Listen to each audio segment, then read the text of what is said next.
So this video is for men over 50 who want to learn how to start weight training who have no experience. You don't need any experience. So if you're over 50 and you want to start exercising using weights, then keep watching the video and I'll break it all down for you, okay?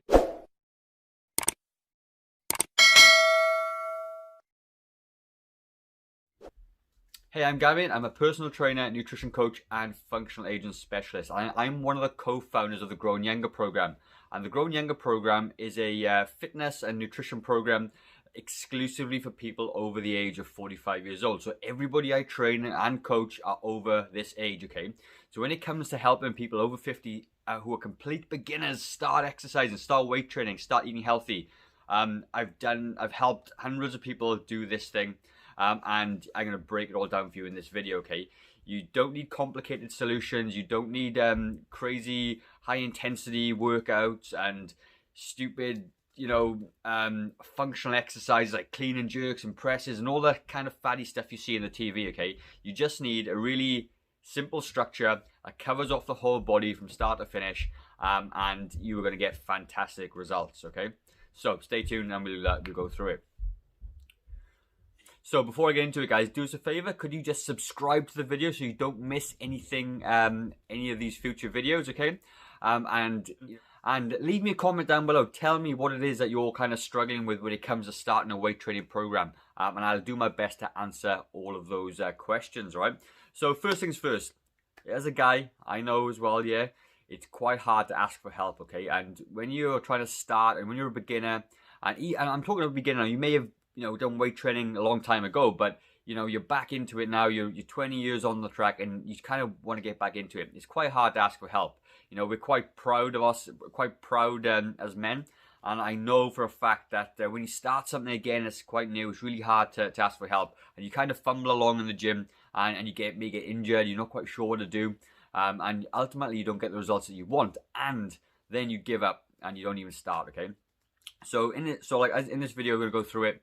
And I'm going to give you about 6 or 7 exercises or movement patterns. That's the most important thing, a movement pattern for you to get the most out of your resistance training routine. So I have made some notes because I don't want to forget anything for you guys, right?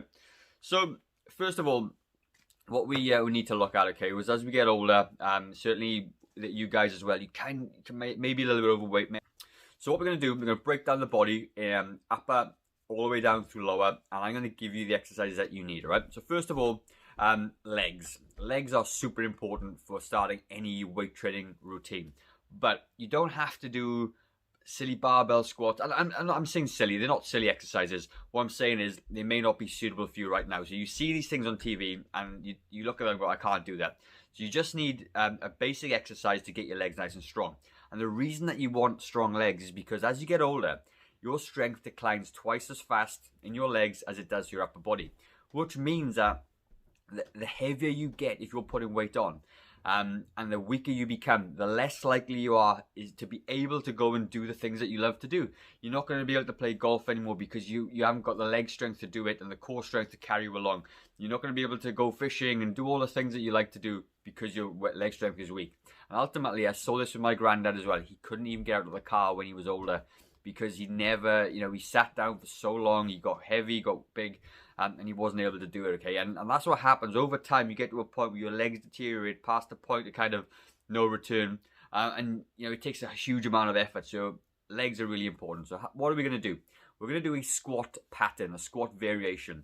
And a squat pattern just means sitting down on a chair and standing up. That is a squat in its basic form, right?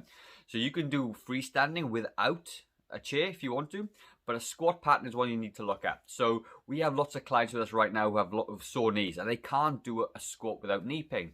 So then you do a wall sit, and a wall sit means you stand with your back against the wall, you slide down till your legs are about 90 degrees or even a bit higher depending on where you're at, and you hold it for about 30 seconds, okay?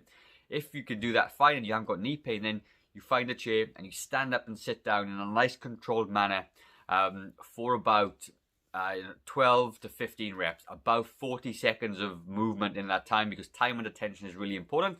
And then that is going to be your first exercise. The The second exercise we need to be looking at is the hip hinge, and the hip hinge is your glutes, is your butt, okay? And those, they often really weaken a lot of people. And when you got weak glutes, you kind of end up getting sore backs, and you know, your posture's compromised, and everything becomes quite tough. Okay, so if you got good strong glutes, you're gonna have a nice strong back, and you're gonna be good to go. So what exercises for a glute exercise? Well, you can do some hip hinges, or sorry, hip raises. So you lie on the floor, bend your legs, and you push up your hips so they're straight, and you lower it back down again, and you squeeze the glutes and the hamstrings. They work together as they like to work, and you will get a really good good glute exercise.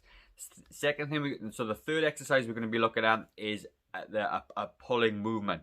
So with pulling movements, you got two. You got your horizontal pull, and you got a vertical pull, and you need to work in both of these planes, okay? Because that's where there's lots of muscles in the back, and we often overlook our back in training, and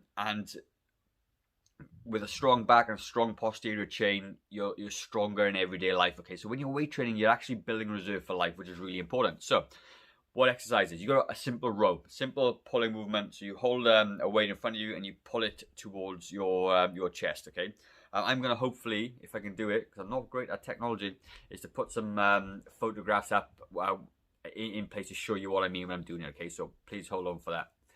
And you're going to do a rowing exercise. So now a really good way to think about this is, for every pushing movement, you do 2 rowing movements. The reason being that we spend our time sitting down all day long, we got poor posture, and we get internally rotated shoulders, and we need to do more external rotation. So for every pushing exercises you do, you're going to be doing 2 rowing exercises.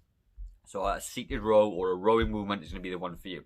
Then you're going to move up to a lat pull down, really good lat pull down, arms above your head, and you're going to bring the bar to your chest, and that's going to work the lats as well. Okay, it's going to work the biceps at the same time, and you're going to have a really good back exercise. So there's just 2 exercises there. So you got a leg, so you got your legs, your glutes, your back. Now we're going to go into chest exercise. Keep it simple, guys. Right now, a simple dumbbell chest press will do the trick. Okay, you grab some weights. A lot of people in this kind of age group can't do press ups. So I'm not even going to say do press ups. Do get some weights, a dumbbell press, and you're going to push that weight above your chest. Now, a lot of you guys have sore shoulders as well. And what we want to do is keep this exercise really safe. So the way to do this is do this on the floor. So I'm going to hopefully have a video and a photo. You lie on the floor, elbows close to your body with the dumbbells, and you push above your chest, push forward. Again, you know, you want to be hitting the 12 to 15 rep range, and you want to be struggling at the last couple of reps. Super important. The next one we're going to do is a horizontal push now, okay? So it's a shoulder press. So you grab some dumbbells, you hold them close to your body, and you lift above your head. Keep your core nice and tight, and you're going to push it above your head. Then what we're going to be doing, we're going to be looking at basically our arms, okay? As guys, we like to have, you know, our arms to look good in t-shirts. And you're going to do a set of curls, dumbbells or barbell curls, doesn't really matter, and a tricep extension, okay? And you're going to work on the backs of the arms. Then you're going to do a core exercise, and one of the, probably, well, not, I wouldn't say the best, because there's never a best, but a really good exercise I find does the whole thing is called something called a Pallof press. And a Pallof press makes you're on your feet, you're pushing out in front of your body with a band or a weight, and it's challenging that rotation. So what we find is that people, when they do ab exercise, do lots of crunches, right? Well, your core works in lots of different ways. It twists, it turns, it bends, and it also stabilizes. So it means that when you keep still, even against force, you're able to be strong in these positions.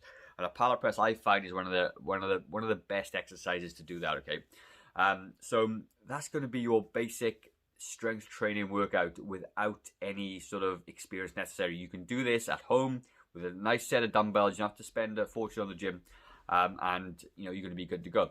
So what else are we going to talk about? We're going to talk about rep ranges. Now, rep ranging for muscle growth and strength, okay, will vary in different ranges. But ultimately, what they find is that if you're kind of hitting fatigue and failure in the last couple of reps, you're going to be good. So I would say to keep the weight lighter, do a few more reps around about the 15 rep range, and the 12, 13, 14, 15 reps need to be challenging. Okay, so if you're pushing out 15 reps and it's dead easy, you're probably not using enough weight. Okay, and that's really good.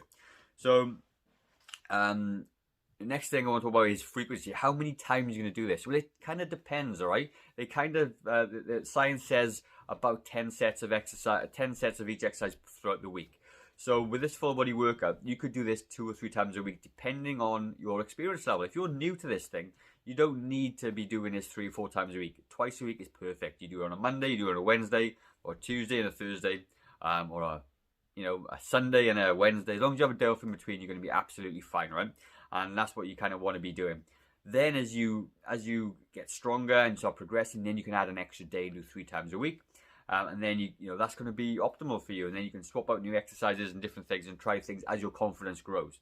The other thing not to forget is cardio as well. There's one other muscle, stop it, that you need to worry about. That's your heart, okay? You need to get your cardio in. And when people talk about high intensity cardio, it has its place, it does.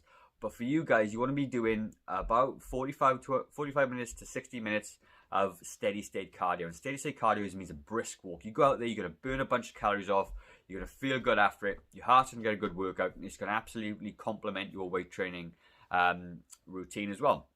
So then we're going to talk about maybe, what if you get sore? Well, if you're brand new to exercise, you might get sore. You might, but you just have to just deal with it a little bit. And if you're sore on a Monday, don't train till Thursday or Friday. Just let yourself have a bit of a rest, okay? And you'll feel a lot better after that's done. And as you get into it, the soreness only lasts a week or two. Once you get used to it, you'll be absolutely fine, right? So that's probably it. There's not much more to cover than that, really. It's not too crazy. This will get everything done that you need. If you like the video, guys, do us a favor, subscribe, like, and let me know which exercise out of all these exercises I've listed that you're going to try first. And let me know how you go. And I will touch base with you in due course as you comment. So that's it for me, guys. Take it easy. Have a good day, and I will see you soon. Bye-bye.